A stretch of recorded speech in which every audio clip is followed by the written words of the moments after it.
আসসালামু আলাইকুম ওয়া রাহমাতুল্লাহি ওয়া বারাকাতুহু। সুপ্রিয় দর্শক, আশা করছি মহান রব্বুল আলামিনের অশেষ রহমতে আপনারা সকলেই অনেক ভালো আছেন।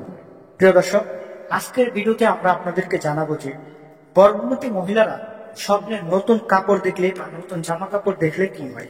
অনেক মহিলাদেরই একটা অভিযোগ যে গর্ভবতী অবস্থায় যদি কোনো মহিলা স্বপ্নে নতুন কাপড় বা স্বপ্নে নতুন জামা কাপড় দেখে, তাহলে নাকি তার গর্ভের সন্তানের ক্ষতি হয়, গর্ভের সন্তান নাকি বিকলাঙ্গ হয়, নাকি সে পৃথিবীতে আসলে প্রতিবন্ধী হয়ে আসে।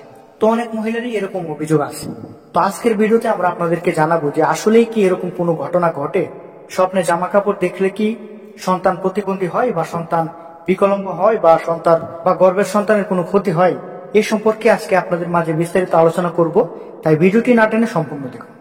প্রিয় দর্শক, দেখুন, স্বপ্ন হচ্ছে এরকম জিনিস যেরকম পাখির মুখের সামনে খাবার থাকে, এরকম মানে আপনি স্বপ্নে যেটা দেখলেন সেটা যদি আপনি কারো কাছে গিয়ে প্রকাশ করেন, তাহলে সেই ব্যক্তি যেভাবে আপনাকে ব্যাখ্যা করে দিবে ঠিক সেভাবে আপনার সাথে ফলে যেতে পারে।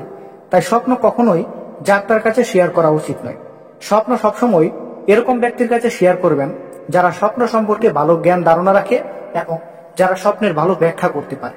এরকম ব্যক্তিদের কাছে আপনি স্বপ্নের ব্যাখ্যা জানতে চাইবেন, অবশ্যই সে আপনাকে ভালো একটি ব্যাখ্যা দিবে। তাই আপনি যদি স্বপ্নে জামা কাপড় দেখে থাকেন, সেটা বিপরীত হতে পারে, কারণ স্বপ্ন হচ্ছে দুই প্রকার, একটা হচ্ছে আল্লাহর পক্ষ থেকে আসে, আরেকটা হচ্ছে শয়তানের পক্ষ থেকে আসে। তাই আপনাকে অবশ্যই কোনটা ভালো স্বপ্ন এবং কোনটা খারাপ স্বপ্ন সেটা এরকম ব্যক্তির কাছ থেকে জেনে নিতে হবে যে স্বপ্নের ভালো ব্যাখ্যা করতে পারে। তবে স্বপ্নে জামা কাপড় দেখলেই যে আপনার সাথে এরকম হবে, আপনার সন্তান প্রতিবন্ধী হবে বা আপনার সন্তান বিকলাঙ্গ হবে এবং আপনার গর্ভের সন্তানের ক্ষতি হতে পারে, এরকম ধারণা করাটা অনেকটাই ভুল। তাই অবশ্যই কোনো ভালো ব্যক্তির কাছ থেকে স্বপ্নের ব্যাখ্যা জানবেন এবং যার তার কাছ থেকে স্বপ্নের ব্যাখ্যা জেনে অযথা নিজেকে বিভ্রান্তির মধ্যে রাখবেন না। আশা করছি আপনাদের সবাইকে বোঝাতে পেরেছি।